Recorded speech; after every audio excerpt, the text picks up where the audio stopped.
with the local governments.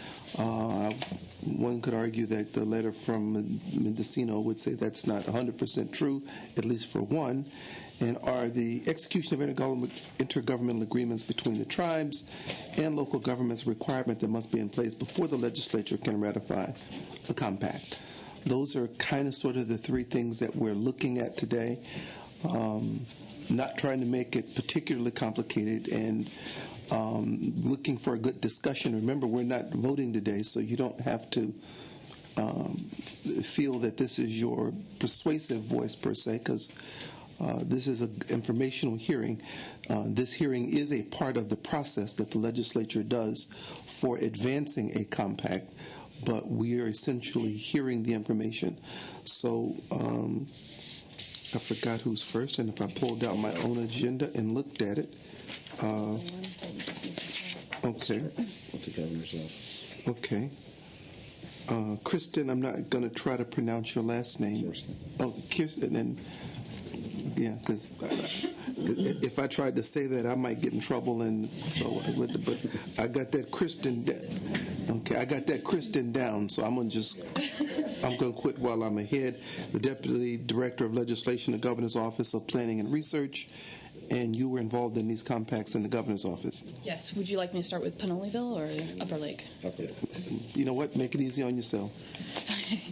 I mean, I guess considering where we are, I should say flip a coin. Well, thank you for the opportunity to address the committee and answer any questions that you might have regarding the Tribal State Compact with the Upper Lake Tribe. This compact is a tribal state gaming compact that provides the tribe with an opportunity to build and operate a Class 3 gaming facility while also providing the state with additional needed revenues and protections for the environment, the public, and the casino employees. Specifically, this compact authorizes the tribe to establish one casino on an 11.34-acre parcel located in Lake County. The tribe may operate up to 750 slot machines. The tribe has also agreed to make payments to the Revenue Sharing Trust Fund when it operates over 349 slot machines. For every slot machine starting at $350 to $750, the tribe will pay $900 per slot machine. As you know, the RSTF is a fund that provides an annual distribution of $1.1 million to eligible tribes, those tribes operating fewer than 350 slot machines. The administration believes this compact is good for the state and good for the tribe. It affords protections to the Californians who will visit and work at the casino and provides for mitigation of impacts of new projects on the surrounding community. It provides for substantial revenues to the state while affording the tribe increased economic opportunities as envisioned by the Indian Gaming Regulatory Act. Okay. Well, and that would be true for both of them almost, huh? That would be true for both of them. Okay, I was just checking because you started with Upper Lake, but okay. Yeah, there's specific provisions to each, and I can actually just differentiate Pinoleville if you'd like me to do that. Okay. The Pinoleville Compact authorizes the tribe to establish one casino on eligible Indian lands located within the boundaries of the tribe's rancheria, as those boundaries existed as of March 10, 2009, the date of the execution of the compact. The rancheria is located in the county of Mendocino off Highway 101, about 1 mile north of the city of Ukiah. The tribe may operate up to 900 slot machines. The tribe has also agreed to make payments to the Revenue Sharing Trust Fund when it operates over 700 slot machines. For every slot machine starting at 701 to 900, the tribe will pay $900 per slot machine. Okay. Any questions of the committee? Mr. Price, we understand it's your birthday today. We're not trying to get into which one this is, but Thank you. But when you're as old as we are, anyone you get is a good one. I'm sorry, the people in the audience, it's Senator Price's birthday today, and true commitment to work. He's here on the job. Let me ask, for these two tribes, they're limited to one casino on their property. Is that specifically a limitation as a part of the compact? Or? That's a limitation as part of the compact, yes. Why was that done? Typically, my understanding is it's a negotiated term as part of the compact. However, it is consistent with previous compacts. So if they wanted to seek an expansion, they would have to redo it. And how did you arrive at the number of slot machines at each? That's a There's 750 and 9. How did that? It's a specifically negotiated portion of the compact based upon the tribe's desires and the state. I believe in the case of Upper Lake, they specifically requested the 750. Are there any open? I mean, once we do this, if they're, let's say that they're doing exceptionally well and they want to go to 900 or 1,000, what would they have to do to achieve that, or would that require a new compact? I think it would require a new compact. Okay. Any other questions from the committee? Now, One question, Mr. Chairman. Senator Price. That may be answered during the presentation, but you mentioned this is going to be an 11.3 acres of land. Is that the... In the Upper Lake compact, they can establish one casino on 11.34 acre parcel land. I believe that's the area of their Indian land. Okay. So anywhere within that, they're entitled to place their casino. That doesn't mean the casino itself would be. I understand. Yeah. Okay. But I'm sure we'll hear a little bit more, perhaps, about the location and before ratification. Okay. All right. Thank you. Any other questions from the committee? The compacts themselves, after we do what we do, what happens after that? Once they're ratified, it depends upon the individual compact and tribe. For example, Upper Lake has, I believe for the most part, they're shovel ready to begin their project. They've completed their TEIR. They've entered into their intergovernmental agreement. Assuming that would be ratified by the legislature, they could go forth with their project. Pinoleville has submitted a notice of preparation for their TEIR, but from there they would still have to do a notice of completion, a final draft TEIR. They have not entered into their intergovernmental agreement, as far as I know yet. Those all would have to be done prior to beginning the project.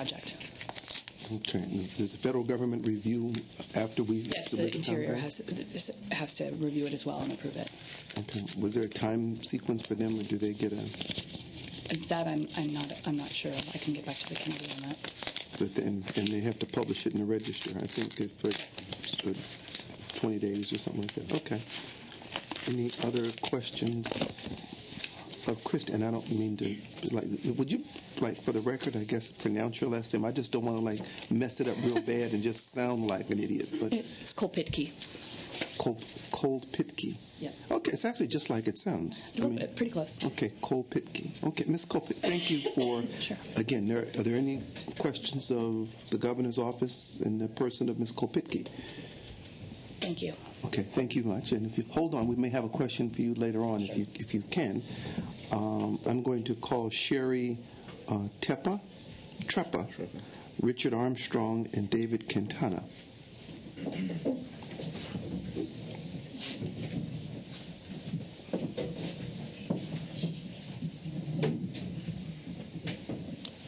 Welcome aboard.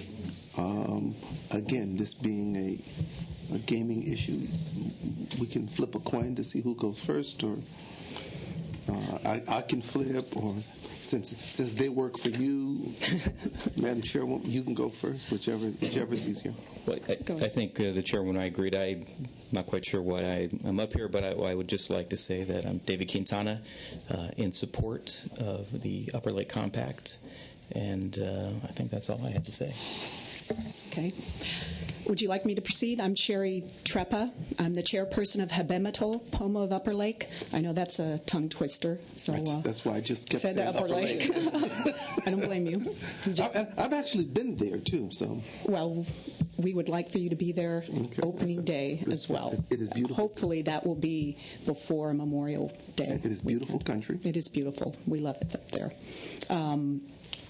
I'd like to begin by giving you a little bit of historical perspective on our tribe, and then kind of summarize the efforts that we have made within the county, and then close with some specific aspects of the compact and why it's an urgent matter that the compact gets ratified as soon as possible.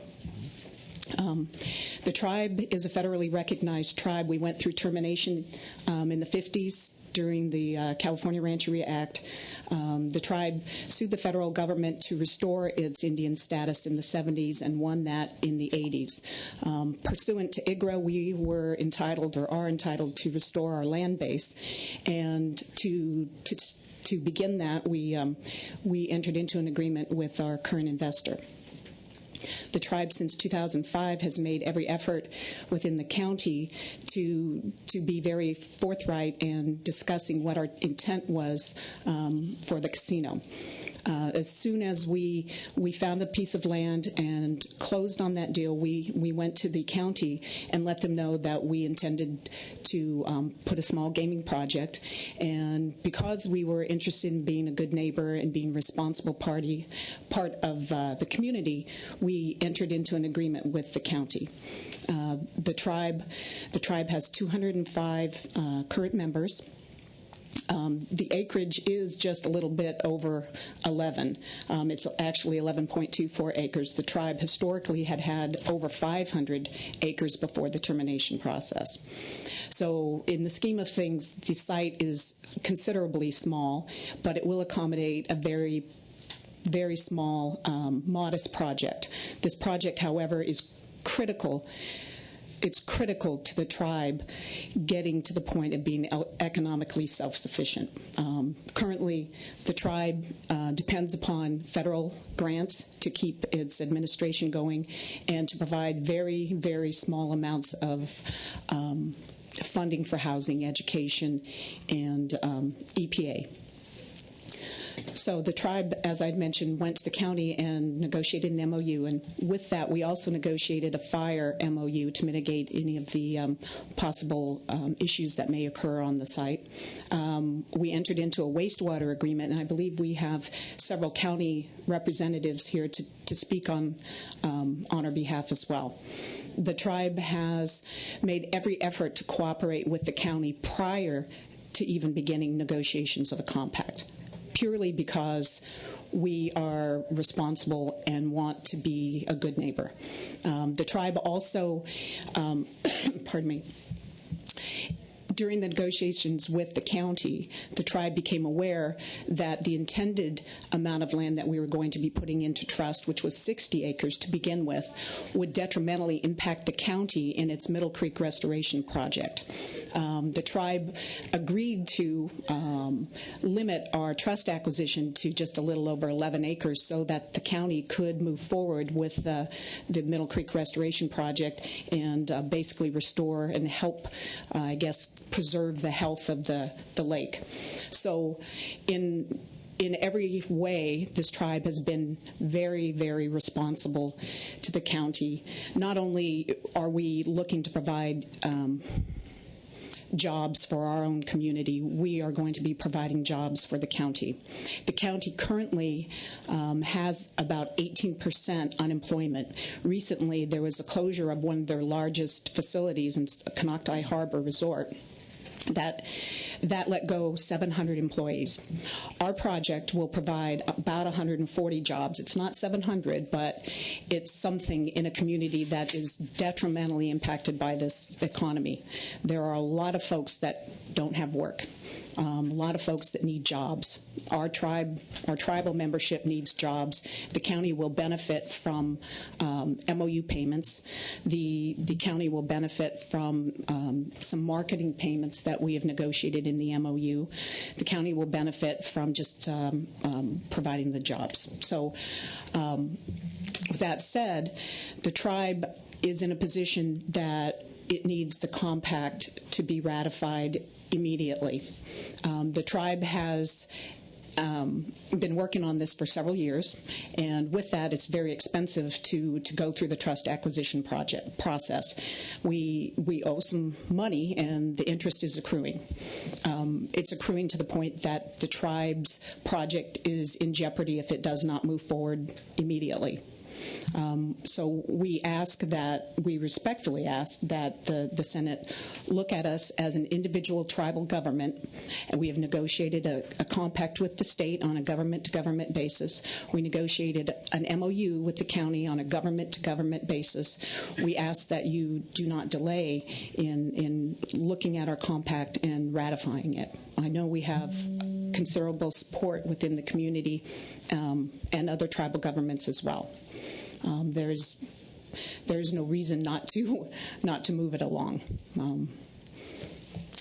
By the way, the tribe went through the fee to trust process. I've got the Federal Register notice here if you need it to assert that the land is determined to be Indian lands and it is restored for the purposes of a gaming project. So there are no issues within the county, within the federal government, and within the state. We've got the compact. We just need to get moving, or our tribe is going to suffer and the county is going to suffer. Good morning, Chairman, Senator, staff. Richard Armstrong with the law firm of Rosette and Associates. We're the legal counsel to the Governmental Pomo of Upper Lake, and we thank you for taking the time to hear about our compact this morning. Just to punctuate a couple of the items that the chairwoman just spoke of in relation to your questions earlier. The 11.24 acres is in trust, eligible for gaming under federal law. As she referenced, the Federal Register identifies that. So with respect to the land issues, there are none. In terms of quantity of land, as she said, the tribe carved out a specific 11.24 acre for the parcel for the purpose of the gaming project. There's other land for other projects. It's not as if the tribe has all of its governmental assets on this one piece of land. This is just their gaming parcel that they're dealing with, and they have the ability, if they wanted to get other lands that would not be eligible for gaming for other purposes, that's always there. So it's in terms of quantity, that's certainly not an issue here, and it's something that they work very closely with the county. Number of machines, the tribe specifically requested 750. It would be great if we had the opportunity to operate 750, but given the current market studies, we're probably looking at a facility of 350 machines for quite some time. The 750 number gives us some expansion room within this document so that we don't have to come here and go through this process again to get additional machines if the market turns a certain positive way and we can go that route. In terms of timing is critical. The tribe has several MOUs that once compact ratification occurs and there's an effective date threshold that we pass, the county will certainly prosper from the tribe's compact in terms of MOU payments. The North Shore Fire Protection District, a special state fire district that's been impacted by budgetary cuts, will receive $80,000 annually from this tribe for the services that it will be providing the tribe's gaming facility. That's the North Shore Fire Protection District. It's a special state fire district in Lake County that will be providing emergency and fire services to the gaming facility. $80,000 is huge to Chief Robbins and his fire department in that area. And as soon as ratification occurs, the tribe will pay a pro rata amount for the current year, and we only have a few days left in 2009, but I'm sure they would appreciate that money if that could happen.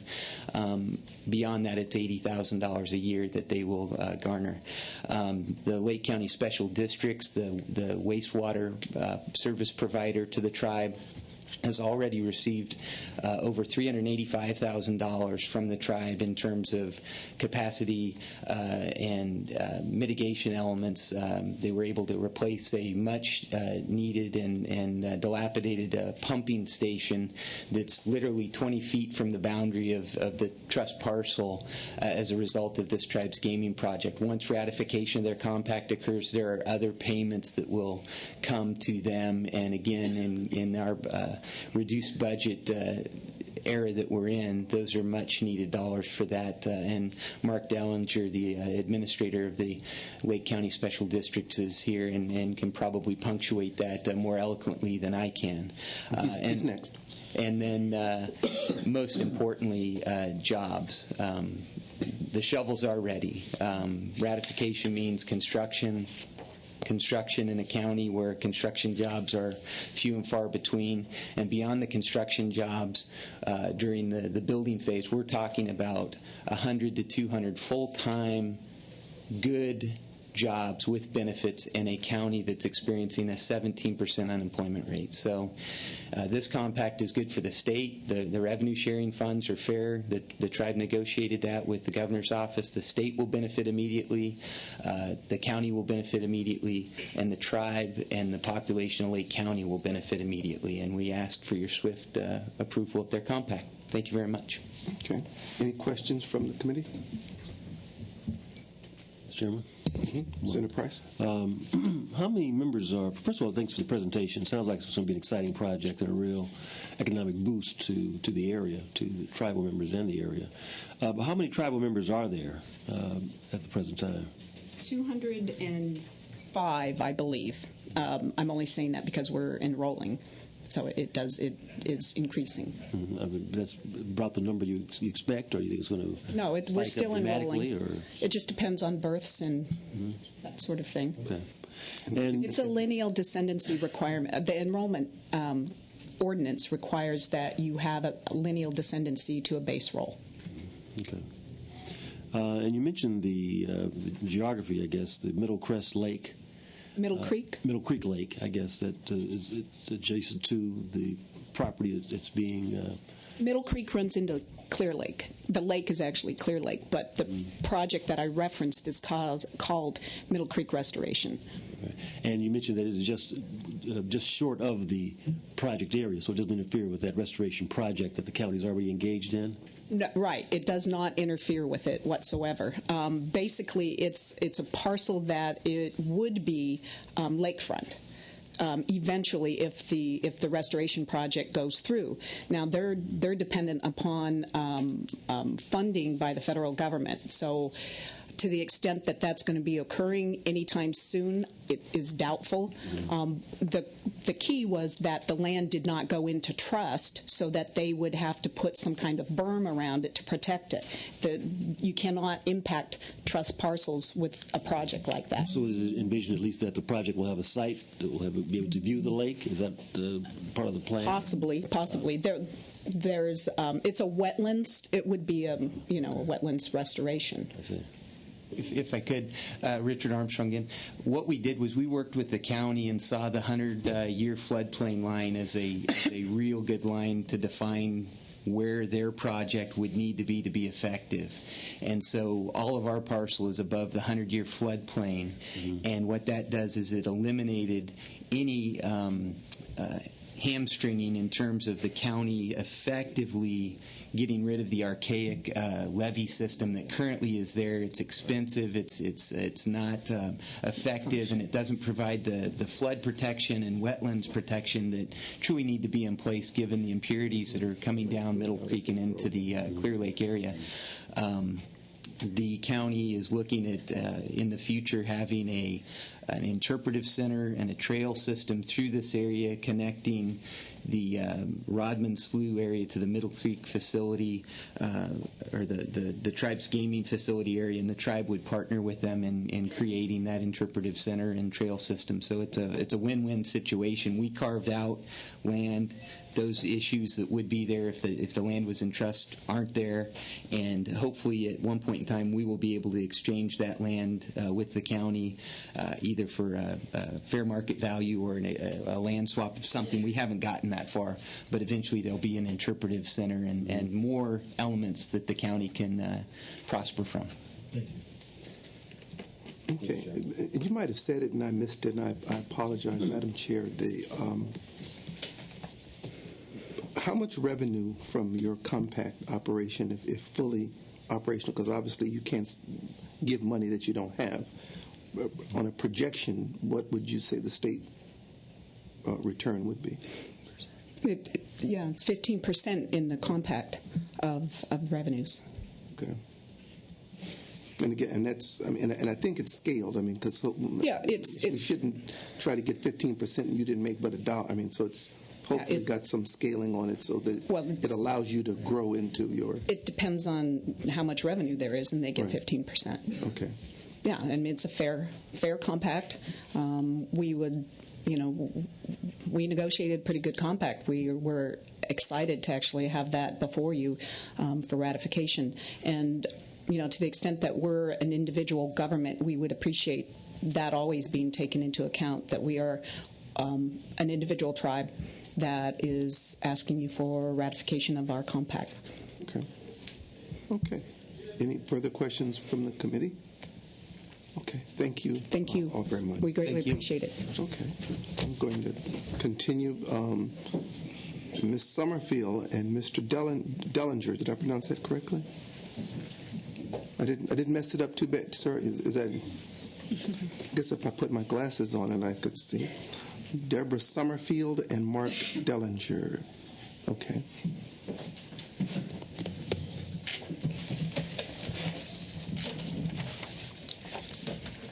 Welcome aboard. Thank you. Ms. Summerfield, you're up first.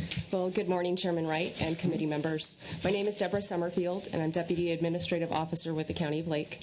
I'm here today on behalf of Supervisor Denise Rushing, Chair of the Lake County Board of Supervisors, and Kelly Cox, Lake County Administrative Officer, to express their support for the Tribal Compact with the Habematol Pomo of Upper Lake.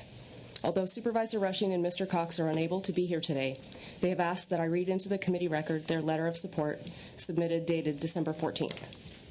So if I may.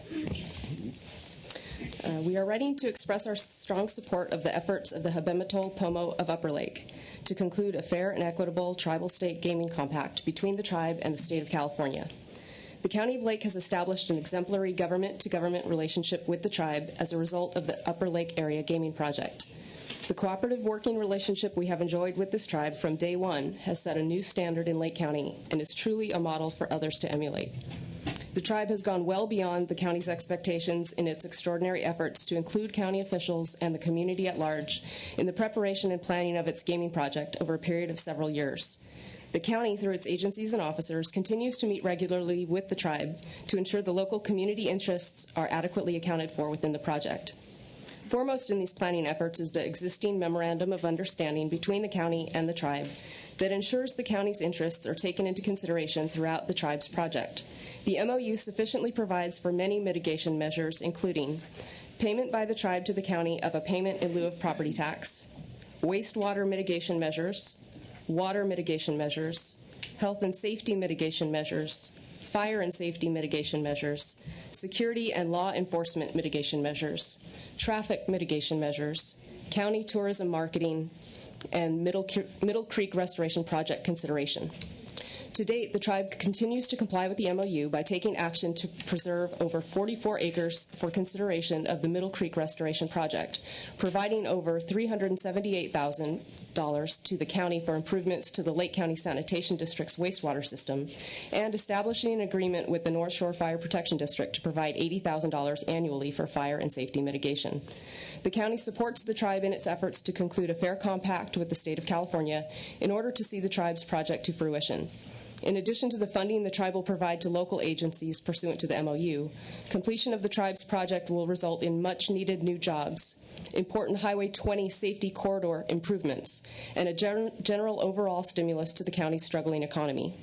On the other hand, if the tribe is unable to proceed with its project, many of the efforts by the tribe and county will be lost, and the local community will suffer the consequences. This tribe has done everything possible to ensure that its gaming project will benefit our community and that there will be a long-standing positive working relationship between the tribe and the County of Lake.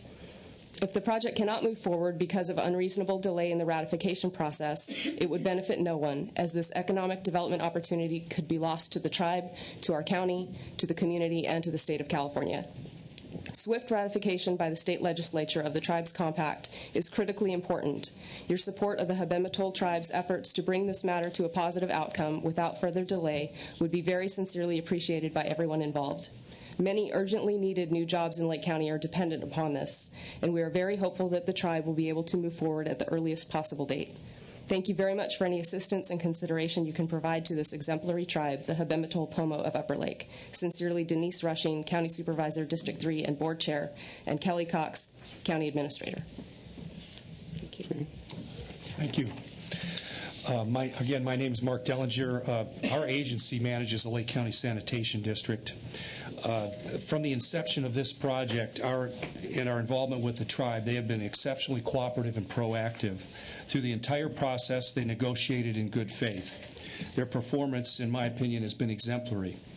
This tribe paid the cost of performing a hydraulic analysis in the amount of $20,000 of the collection system by our district's engineer. The analysis identified hydraulic impacts from the proposed casino and recommended mitigation measures. The tribe paid for these mitigation measures in the amount of over $378,000. Most of these measures have already been implemented. Richard Armstrong alluded to some of those. The tribe has committed to pay system capacity fees upon their connection to the system. The Governmental tribe has been an absolute pleasure for us to work with as an applicant for wastewater service. I would be happy to answer any questions the committee members may have regarding this positive working relationship, and I did bring copies of my testimony. Thank you. Okay. Any questions of these witnesses from the committee? Okay. Chairman, I also would like to deliver a letter of support from the Lake County Chamber of Commerce as well. She could not be here, but if I could submit that as well. Okay. Okay. Well, if you can stick around. If we think of a question, we'll come back to you. Thank you. Thank you so much. We're going to keep moving. Ms. Kopicki, I'm going to assume that much of what you did in your earlier presentation is the same here for. Okay, so without objection, I'll just say ditto. Okay. Let me have the tribal perspective. Chairwoman Ms. Williams, Ms. Angela James, John Meyer, and Manny Diaz. If you guys would all come forward. Basically the same questions. Okay. I didn't know if we were going to ask the governor's office, but it's not so important. But do they believe the lands are eligible for gaming, and do they need intergovernmental agreements? We'll do that discussion. You guys, it's kind of like your time, so you figure out who. Although she's the boss, so she can make that decision. So. Well, good morning, Honorable Chairman Wright and members, and thank you for being here today. I'd like to take a few minutes to tell you about Pinoleville Pomo Nation. My name is Leona Williams, and I am the elected chairperson for our nation. I've been elected many times in the last 16 years. My ancestors, the Pinoleville Pomo people, have lived in the region known as Mendocino County for thousands of years.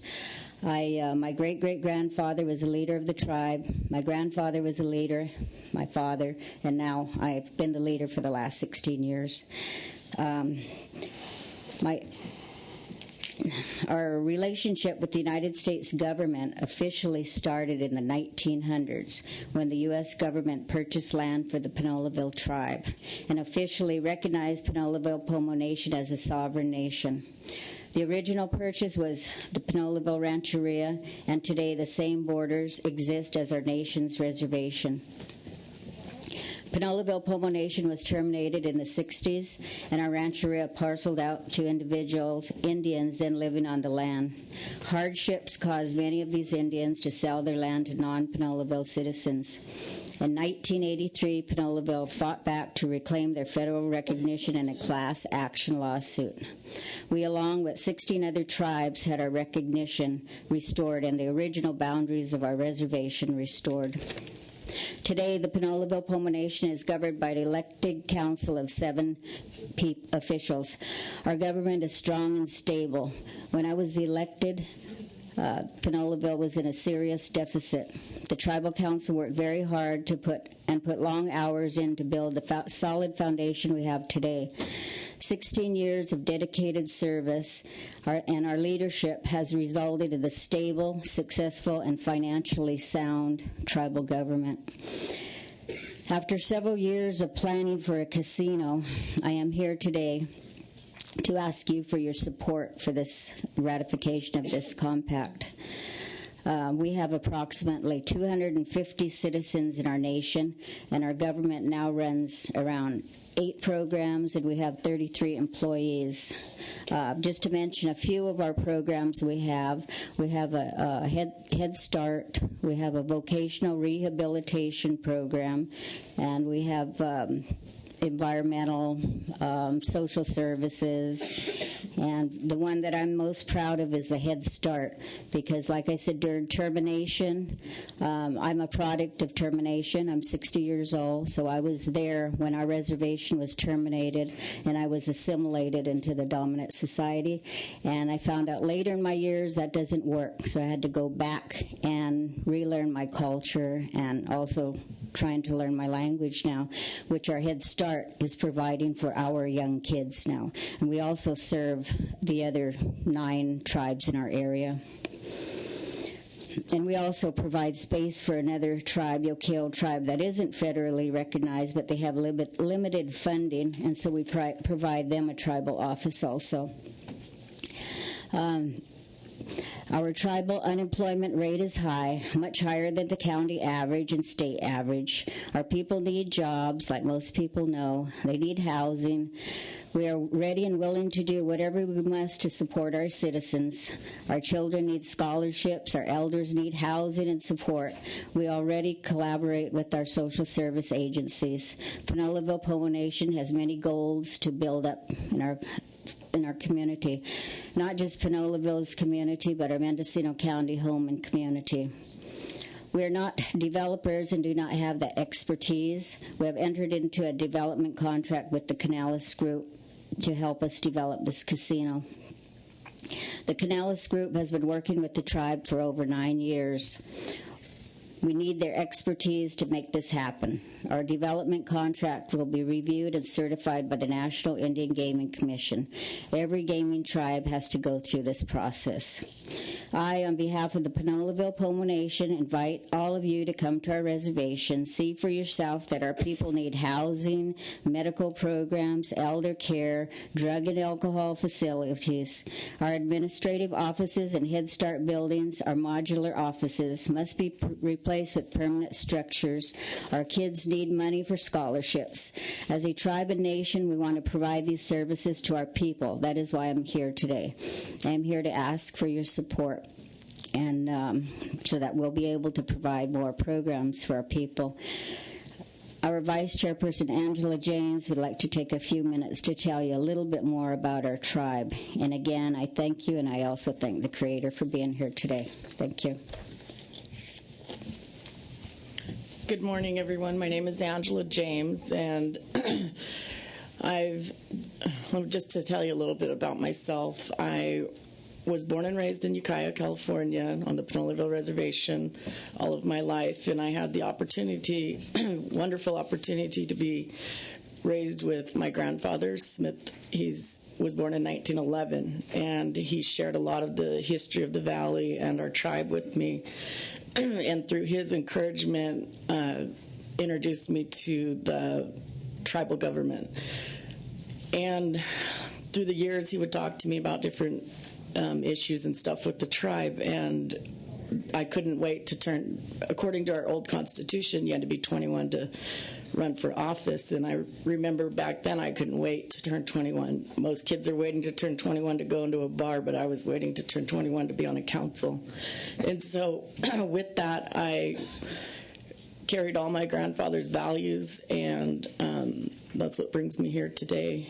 And I just want to share with you our vision that our tribal council worked on. Our vision: we see our community being healthy spiritually, physically, emotionally, and mentally. We will become independent and self-sufficient through economic development. Self-governance will be carried out through leadership focused on cultural and traditional values, taking actions needed to bring our people into balance. We see ourselves passing on the knowledge and wisdom of our ancestors to future generations and encouraging understanding with communities outside of our own. Our mission statement: the Pinoleville-Pomo Nation secures tribal government, affirms and protects tribal sovereignty and maintains government-to-government relationships. The nation is dedicated to developing and maintaining cooperative alliances that benefit the nation and local community. The nation is committed to the preservation of its history, culture, and traditions. The nation provides for the health, safety, and general welfare of its citizens while promoting economic self-sufficiency and personal independence. And I just wanted to also share the importance of our culture. To me, being raised by my grandfather, I participate and helped bring back one of our oldest, our traditional dance. It was actually documented 100 years in our local newspaper it's called our Big Time. And it's a gathering where we do our cultural dancing and singing, and I'm very proud of that. We're on our 14th annual. So that's all I wanted to share with you today. Thank you.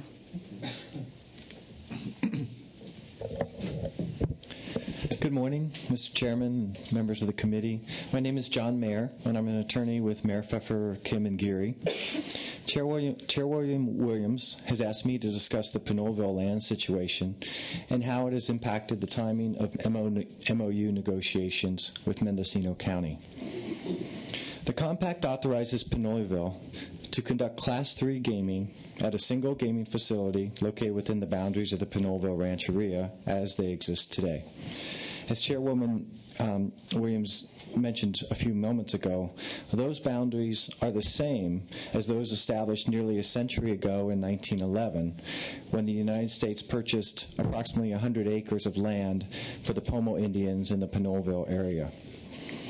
Like Upper Lake and 39 other California tribes, the boundaries of the Pinoleville Rancheria were dissolved or terminated in the early 1960s as part of a broader federal policy to assimilate Indians and terminate the federal relationship with dozens of tribes in California and elsewhere. However, unlike the situation for Upper Lake and some other tribes, those same Pinoleville Rancheria boundaries were restored 2 decades later in 1985 under a stipulated judgment with the federal government and Mendocino County.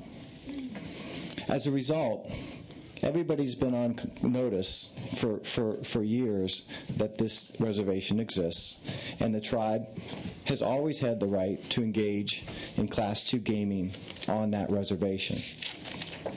It has this right because lands within the boundaries of a restored rancheria, like Pinoleville's, are defined as, quote, Indian lands, unquote, and are eligible for gaming under federal law. Therefore, the compact before you would simply extend Pinoleville's right to game on its reservation and extend it to the operation of a single Class III gaming facility. The difference, if members are familiar with Class II and Class III, the main difference is to the user has to push, if they're playing a slot machine, they have to push a button 3 times for Class II and 1 time for Class III. The difference technically is that Class II are playing, members are playing, the customers are playing against one another. We got that. Okay, all right. The nation has proposed building a gaming facility on a 9-acre parcel within the Rancheria boundaries. The property at 2150 North State Street lies immediately east of Highway 101, which divides the Rancheria in two. The nation considers the parcel to be an appropriate site for a gaming facility. It's zoned commercial. It's already developed as the former site of a car dealership. It's at a higher elevation than lands to the west. The surrounding area is blighted, and its redevelopment by the nation would occur without taxpayer dollars. Local residents, including citizens of the nation, very much need the jobs that this project would generate. Now, as part of the sad legacy of the earlier termination, Pinoleville does not currently own the proposed gaming site, even though it is located within the Rancheria boundaries. However, Pinoleville has a lease and purchase agreement for the property with the current landowner and intends to exercise the option and own the land outright prior to issuing a gaming license for the facility. Because the proposed gaming parcel is part of the reservation, it's eligible for gaming regardless of whether it is held in fee or in trust. This is very different from Upper Lakes and other tribes' land situation. Until a few years ago, Upper Lake was landless since its former rancheria boundaries were not formally restored as part of that tribe's restoration. In order to engage in gaming, Upper Lake eventually had to file an off-reservation trust application. And to qualify the newly acquired trust lands for gaming, a restored lands request under Section 20 of the Indian Gaming Regulatory Act. Let me ask you a question. Sure. Why do you care how they acquired their land? We don't, but there's been some comparison. All I'm saying is that you would do well to just talk about yours. They didn't talk about yours. So Look, Chairman, I mean no disservice whatsoever. I'm an advocate of Indian people, okay, and I've worked for California Indian Legal Services for many years. My concern is you're here to talk about Pinole. What I need to explain, though, is there is a difference in the reason that the tribe with Pinoleville does not have an MOU yet, and the reason is the timing of its land situation. Okay, but again, I mean, it's your time, and you handle it how you want. Okay. My suggestion would be that you do yourself better to talk about how you get your MOU, and not necessarily about what their land situation is. Okay, I appreciate that, and I mean, so and you can proceed how you want, but. If I were you, I'd talk more about mine than theirs. Okay. In Pinoleville's situation, there is not a tribal environmental impact report. The need to prepare an environmental document does not arise until the compact is in place. In other situations, tribes have to prepare an environmental document prior to that because they have to get their land into trust. When you have an environmental document, a county is able to negotiate with you because you have identifies the mitigation that needs to occur. We are in the process of preparing a TEIR, and we've been doing that for the last 4 or 5 months, with the expectation that the compact will be ratified. But the only reason we are doing that is because of the obligation under the compact, which is not yet legally effective.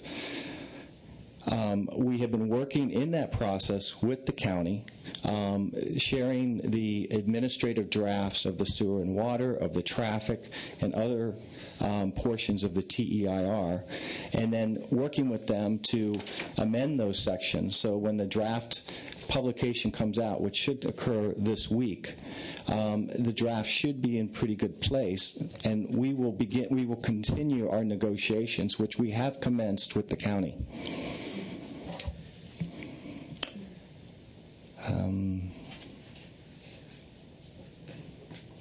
Okay, and I think that wraps it up, Mr. Chairman. Thank you. Mr. Diaz. Good morning, Mr. Chairman, members. Manny Diaz on behalf of Pinoleville. Members, I've visited the rancheria several times already in the last few months, and I can tell you that this is an area that is major need of redevelopment. This whole area here. This would be an economic boom for the entire region. Obviously, it would be a major boom for the tribe, but it would also benefit many people here in the county of Mendocino. Back when this was ratified, well, not ratified, but when the compact was approved by the governor back in March, the tribe and their leadership approached the county of Mendocino, asking them to, formally start the process for negotiations. This is back in April of 2009. The county of Mendocino, from my understanding, created an ad hoc committee consisting of 2 of the board of supervisors, including the CEO and the legal counsel there, to be part of the negotiation team to negotiate this MOU with the tribe. The actual start of the negotiations started last month, early part of November. It was a very good start. I was there at that first negotiation meeting. There was significant discussions about the impacts on traffic and water, and we believe that we're going to be able to work out most of that mitigation. One of the things that you should be aware of, Mr. Chairman, members, is that there was a big unknown here in the county until first Tuesday of November, there was a local measure that was in front of the voters that was proposing to have a major development near this site. The county of Mendocino wasn't quite sure what the level of mitigation was going to be from this major development. The voters did not approve that measure. Consequently, it simplified the type of level of mitigation that would be required with our development. And so I think that really helped kind of clear the hurdles here for us in kind of having more speedy negotiations. So we do fully intend, obviously, to work an agreement with the County of Mendocino. We're going to continue negotiating with them. The draft EIR, I believe, is out now for review. It should be coming back fairly soon, and it'll be up, I believe, for 45 I think it's 45 days for review. So we intend to go through that, and we fully intend to do that. We've also had 2 informational hearings also in the last few weeks with the community. There's strong support from many of the business community because I think obviously they see it as economic boom for themselves.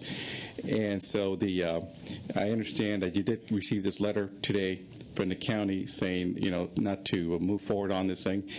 But again, respectfully, we ask that you do ratify this compact as soon as possible. We are very much trying to move forward as quickly as possible. Again, we're looking at some financing here. Major investment has already been made dealing with the site and all the environmental work and consulting work that's required. So a major investment has been made already at the site. So I ask for your support. Okay. Mendocino County this year is in the second attempt to, in effect, stop your project. I don't know who you pissed off in Mendocino County, but the first attempt was to say that the county portion of a compact had to be concluded before the state ratified. That was a resolution proposed, was that by Huffman? Mr. Huffman. Okay, that died here. The second is the letter that we got today, essentially restating the premise of what was the Huffman resolution, and we're less inclined to do that again.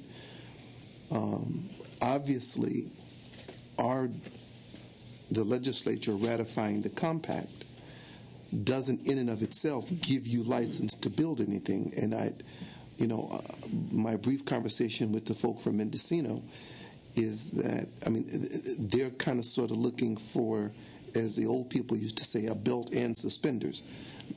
The fact that we ratify the compact does not take away their right to still negotiate with you prior to you being able to put steel in the ground.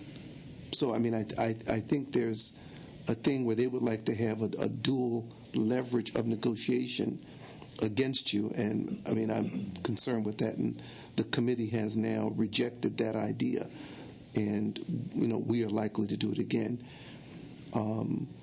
As near as I'm able to tell, the county of Mendocino is just not real keen on gaming, period. And it's not, I don't know that they don't like you, Madam Chairwoman, but the county of Mendocino doesn't appear to be gaming friendly. Is that what your experience with? In my conversations with the county council, they've made very clear that they're not opposed to gaming or the project.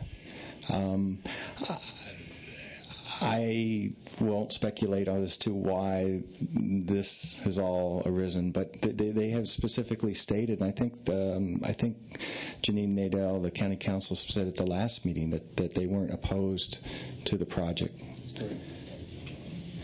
I think there's just a lot of politics going on. Yeah, but see, again, it's kind of sort of a question of what they say and what they do. And what they say and do don't seem quite to correspond.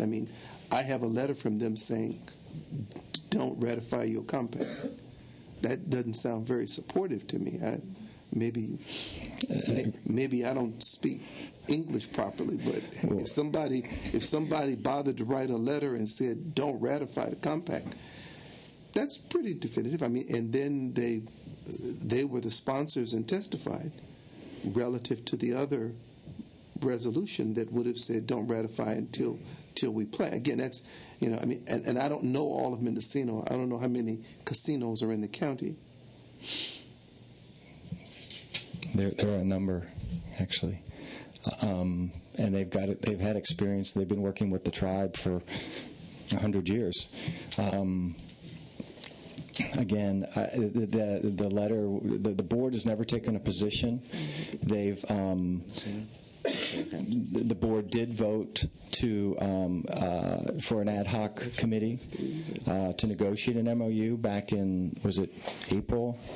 And the issue of opposing the project has never arisen in publicly or privately, as far as I know. What remains the sticking point for you to get their agreement, the county of Mendocino?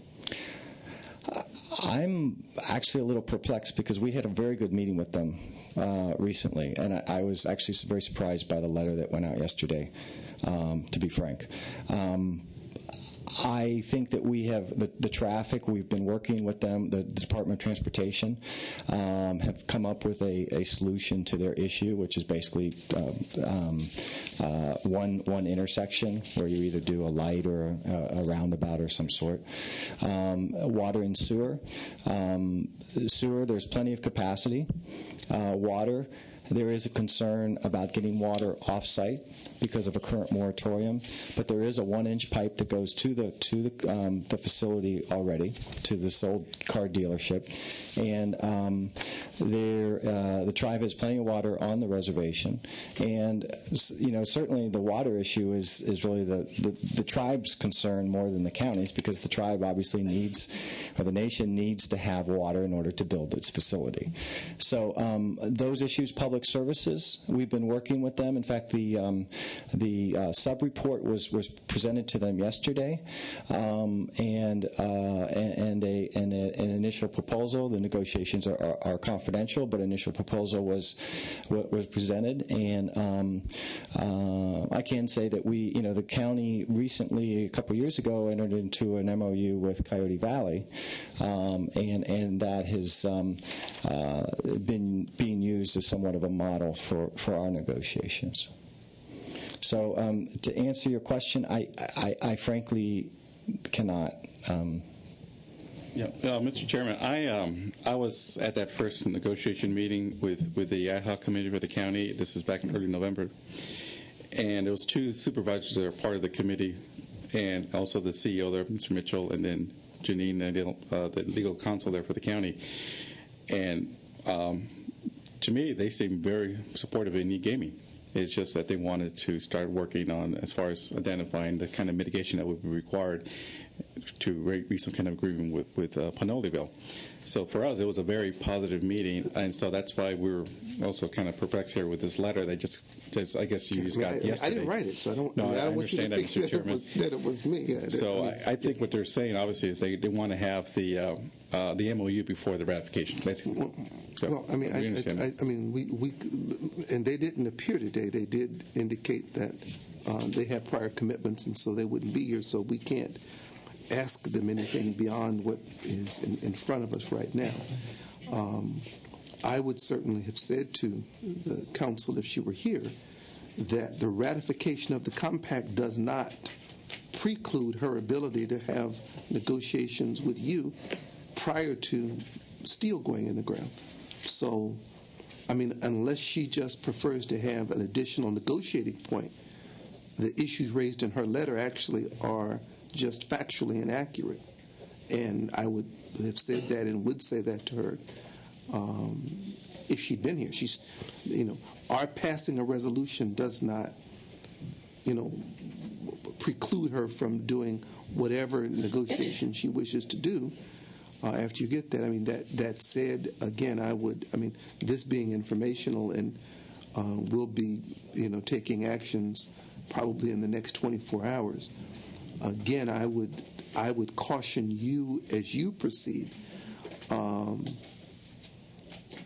You need to just handle your business and let the other people handle theirs.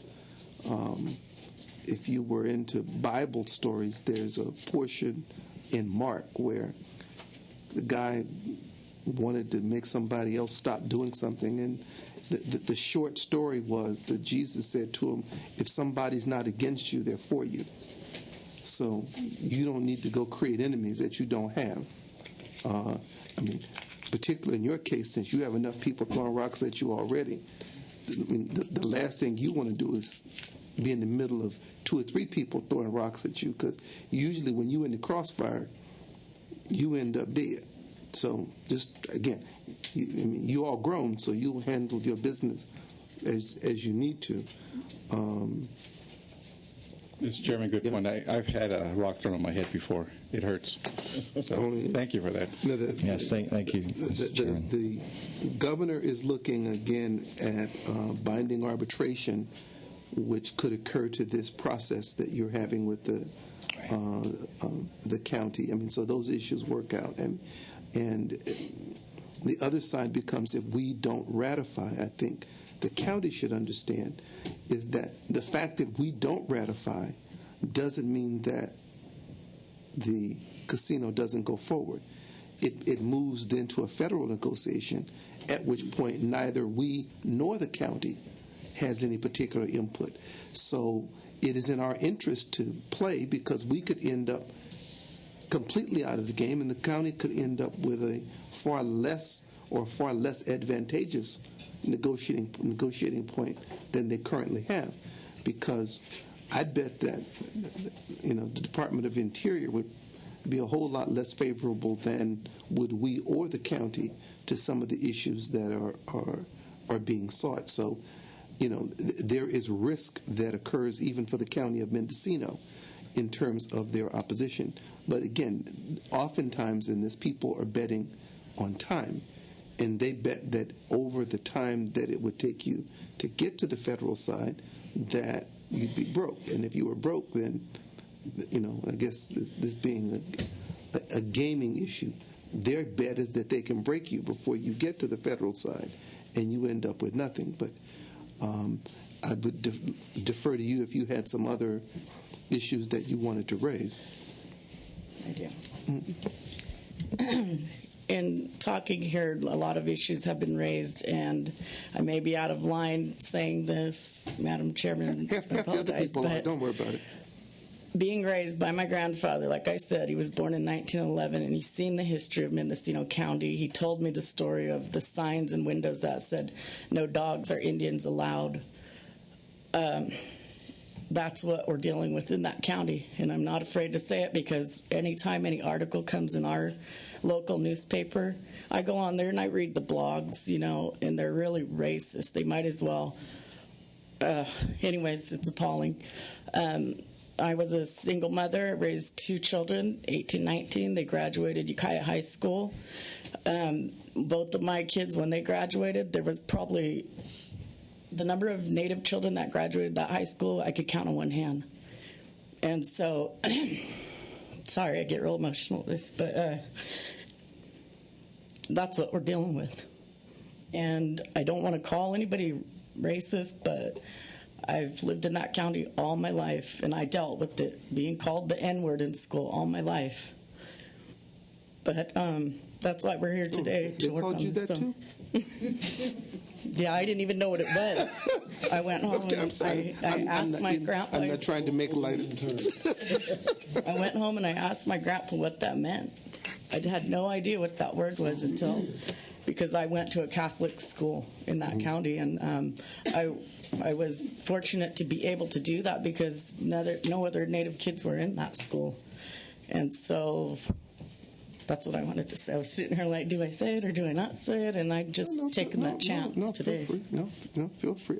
I've been called the N-word a whole bunch of times, so it's okay. If there's an author who wrote a book called Your Blues Ain't Like My Blues, that doesn't mean that you don't have them. It just simply means that yours aren't like mine. So, I grew up when they used to have signs that said, black people only. Half of L.A. County's property had, restrictive covenants on deeds that said you couldn't even sell it to a black person, an Indian, a Latino, an Asian, or a Jewish person. I mean, was actually written on the deed. So, I mean, clearly the history of discrimination and racism in this country and in this state is not beyond certainly the chair and the members of this committee. And I mean, as well as I am aware that this legislature actually passed laws that authorize the expenditure of general fund revenue for the extermination of Indians.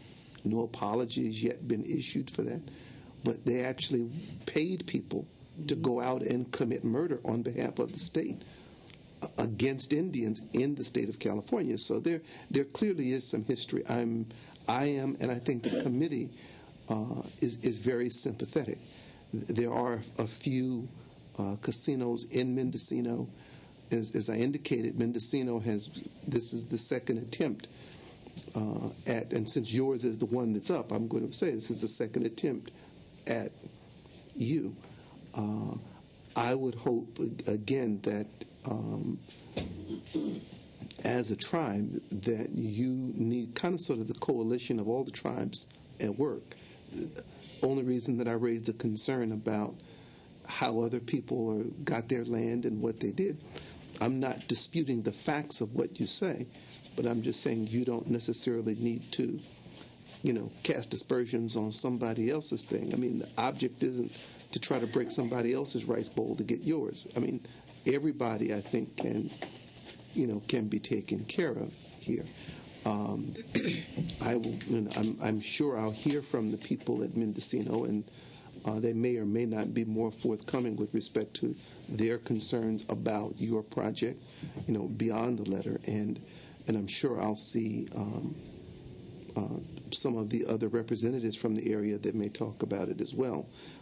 As I indicated at the outset, this is an informational hearing, so we're not voting, and so we'll have to, again, make some determinations as to how we move forward literally in the next 24 hours. But I'll let you close, Ms. Andrews. Thank you for your testimony. Can I say one last thing? Oh, please. And I just feel like, in reality, Pinoleville is just too close to Ukiah town. The other casinos in our area are in the hills. They're not close to town like we are, the Ukiah town. Well, yeah, clearly if it was a car dealership, he wouldn't have put a car dealership in an area where no one would visit. So, Mr. Chairman, just for the record, I just want to clarify again, I did not mean to cast any dispersions. Your point is well taken, and it was very inartful the way I was trying to explain the reservation status. But so I apologize, and but I just want to assure the committee and you that if I continue, my intent was not to disparage anyone. I just wanted to raise it just to, and I appreciate the comment. Thank you. All right. It was 8 o'clock when I was preparing that, and I guess I went on the wrong track. So, any questions from the committee? Okay, and since the other witnesses from Mendocino are not here, then thank you all for coming to this hearing. We'll be taking some actions in near term, but that will adjourn the hearing for today. Thank you all for coming. thank you. Thank you.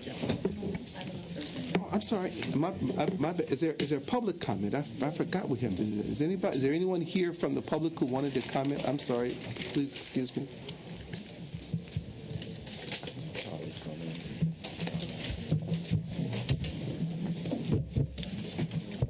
Holly Fermini on behalf of the Shingle Springs Rancheria in support of the Upper Lake Compact.